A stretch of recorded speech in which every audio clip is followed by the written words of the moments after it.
Alright, well this one curled also. Actually pretty bad. I had the fan on this thing full blast. So it's curling, I'm not sure. I didn't look at it to see where it's curling.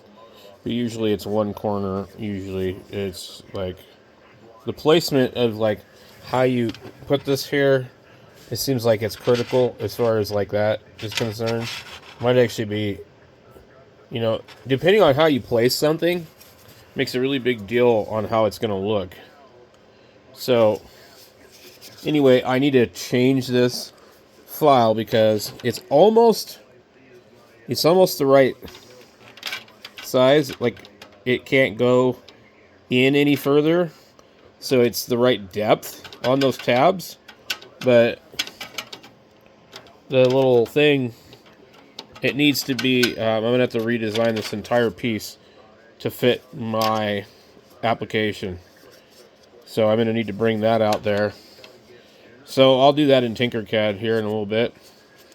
So it didn't work, but I mean, if you didn't want to look at it, you could just leave it sitting up in there. But as soon as you do anything, it's gonna fall out.